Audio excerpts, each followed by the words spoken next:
함께 같이 사도신경으로 신앙 고백하심으로 오늘 토요일 우리 새벽 예배 함께 시작하도록 하겠습니다.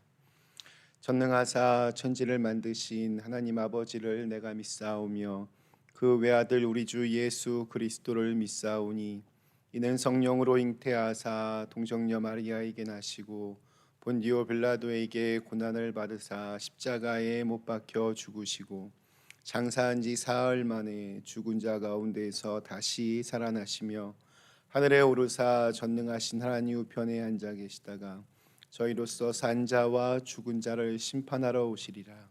성령을 믿사오며 거룩한 공예와 성도가 서로 교통하는 것과 죄를 사하여 주시는 것과 몸이 다시 사는 것과 영원히 사는 것을 믿사옵나이다. 아멘. 찬송가 559장 찬송가 559장 함께 찬송하시겠습니다. 찬송가 559장 함께 찬송하시겠습니다. 사철의 봄바람 불어있고 하나님 아버지 모셨으니 믿음의 반석도 든든하다. 우리 집 즐거운 동산이라. 고마워라 임마누엘, 예수만 섬기는 우리 집. 고마워라 임마누엘, 복되고 즐거운 하루하루. 어버이 우리를 고이시고 동기들 사랑에 뭉쳐있고 기쁨과 서름도 같이 하니 한간의 조가도 천국이라. 고마워라 임마누엘, 예수만 섬기는 우리 집. 고마워라 임마누엘, 복되고 즐거운 하루하루. 아침과 저녁에 수고하여 다 같이 일하는 온 식구가 한 상에 둘러서 먹고 마셔. 여기가 우리의 낙원이라. 고마워라 임마누엘, 예수만 섬기는 우리 집. 고마워라 임마누엘, 복되고 즐거운 하루하루. 아멘. 네, 오늘은 저희 마가복음 10장 우리 1절에서 12절 말씀으로 오늘 이 아침 함께 시작하도록 하겠습니다. 마가복음 10장 우리 1절에서 12절 말씀입니다.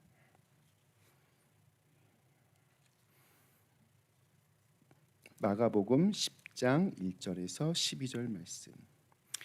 예수께서 거기서 떠나 유대 지경과 요단강 건너편으로 가시니 무리가 다시 모여들거늘 예수께서 다시 전례대로 가르치시거늘 바리새인들이 예수께 나와 그를 시험하여 묻되 사람이 아내를 버리는 것이 옳으니이까 대답하여 이르시되 모세가 어떻게 너희에게 명하였느냐 이르시되 모세는 이혼 증서를 써주어 버리기를 허락하였나이다. 예수께서 그들에게 이르시되 너희 마음이 완악함으로 말미암아 이 명령을 기록하였거니와 창조 때로부터 사람을 남자와 여자로 지으셨으니 이러므로 사람이 그 부모를 떠나서 그 둘이 한 몸이 될지니라. 이러한즉 이제 둘이 아니요 한 몸이니 그러므로 하나님이 짝지어 주신 것을 사람이 나누지 못할지니라 하시더라. 집에서 제자들이 다시 이를 물으니 이르시되 누구든지 그 아내를 버리고 다른 데에 장가드는 자는 본처에게 간음을 행함이요 또 아내가 남편을 버리고 다른 데로 시집가면 간음을 행함이니라. 아멘. 네, 오늘 저희가 읽은 말씀은 설교 준비하니까 굉장히 좀 어려웠습니다. 제가 그린빌 교회에 와서 가장 많은 시간을 설교 준비를 하고 이렇게 했는데 어제도 하루 종일 말씀을 읽고 또 읽고 이렇게 생각해봤습니다. 주일 예배 설교 준비보다 더 이렇게 힘들었습니다. 왜냐하면 이혼에 대한 예수님의 가르침이기 때문입니다. 이렇게 성경을 저희가 이렇게 차례대로 순서대로 읽는 것이 아니면 사실은 평생 설교할 일이 별로 없는 그런 본문일 것 같습니다. 그러나 성경에 아무 의미 없고 또 쓸데없는 말씀은 없습니다. 분명히 이 말씀을 통해 주시고자 하는 하나님의 뜻이 있을 거라고 저는 믿습니다. 우선 저는 성경이 시대를 초월한 하나님의 말씀이라고 믿습니다. 그러나 창세기부터 요한계시록까지 성경을 기록한 사람들은 저마다 살았던 그 시대의 문화를 반영할 수밖에 없습니다.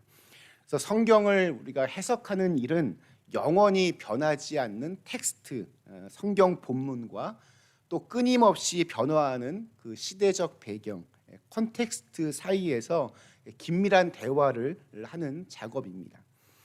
예를 들어서 구약에 나오는 거의 대부분의 위대한 믿음의 조상들은 아내가 한 명이 아니었습니다.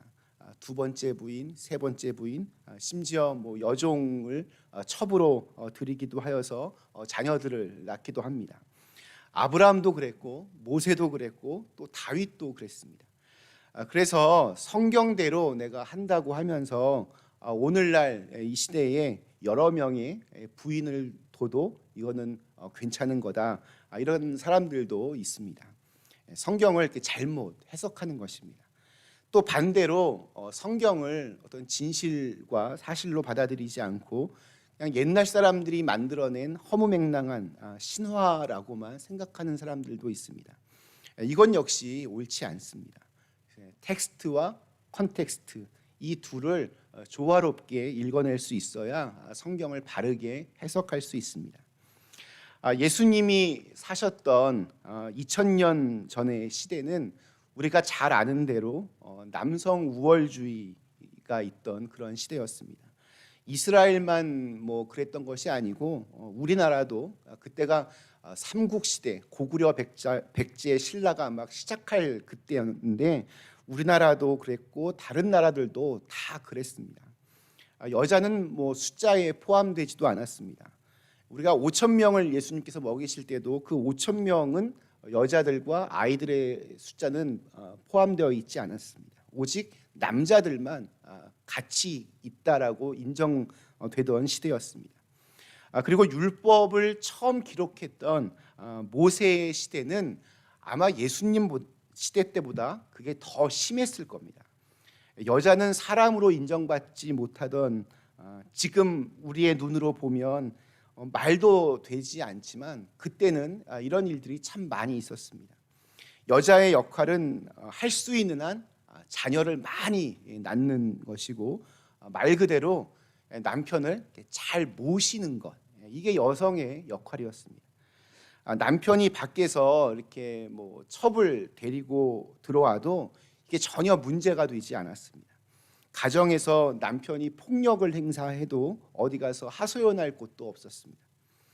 그러면 그때는 이혼하는 그런 사람이 없었을까요?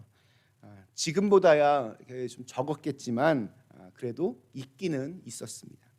율법에도 이혼할 수 있는 이혼 증서를 여자에게 써주는 그러한 경우를 기록하고 있습니다.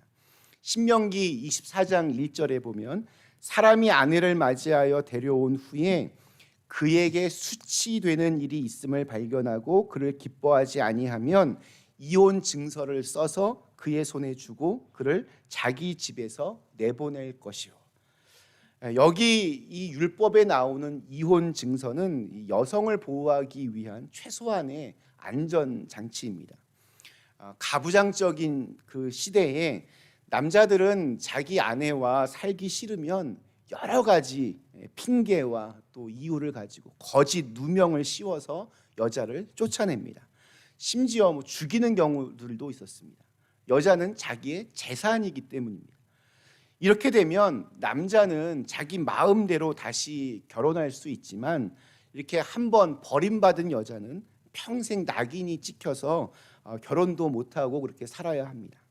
이런 일이 자주 발생하자 모세는 이혼 증서라는 것을 이렇게 써주게 합니다.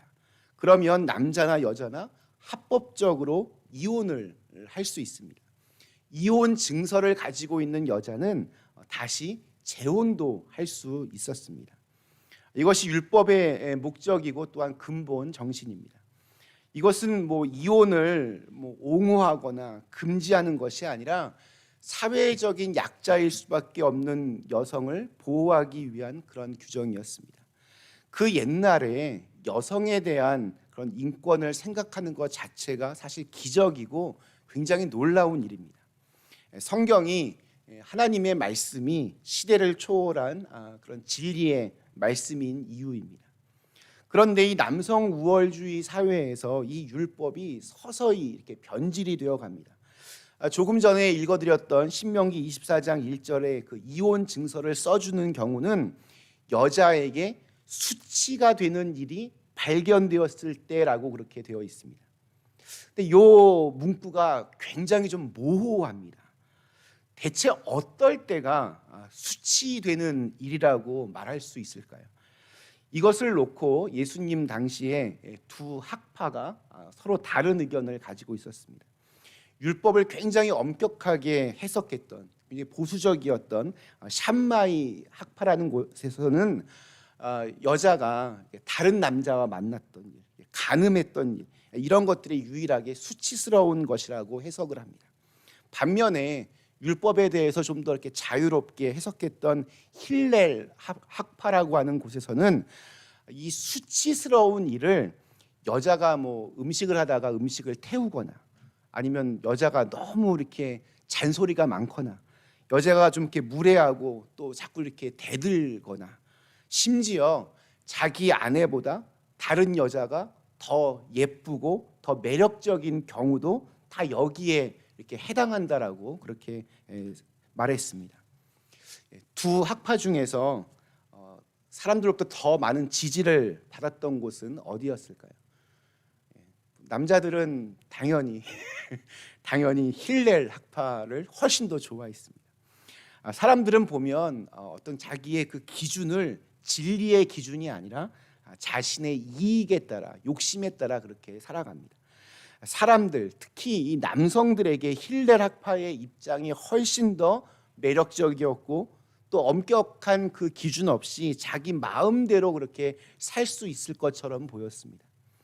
바로 이러한 상황에서 바리새인들이 예수님께 와서 남편이 아내를 버려도 됩니까? 라고 그렇게 물어봅니다. 근데 우리가 2절에 보니까 시험하여 물었다라고 되어 있습니다. 그러니까 예수님을 함정에 빠뜨리기 위해서 이렇게 질문을 했습니다. 왜냐하면 예수님이 어느 한쪽의 의견을 말씀하면 아마 다른 쪽에서 예수님을 공격할 수 있었기 때문에 그렇게 예수님을 시험하여서 질문을 던졌습니다. 그래서 예수님께서 그들에게 반문하십니다. 모세가 너희들에게 어떻게 하라고 명령하였느냐? 아까 제가 말씀드린 신명기 24장 1절에 있는 말씀이었습니다. 그러시면서 샴마이 학파도 아니고 힐렐 학파도 아닌 전혀 새로운 해석을 하십니다. 우리 5절에서 9절 말씀을 제가 현대인의 성경으로 이렇게 읽어보겠습니다. 그래서 예수님이 그들에게 이렇게 말씀하셨다.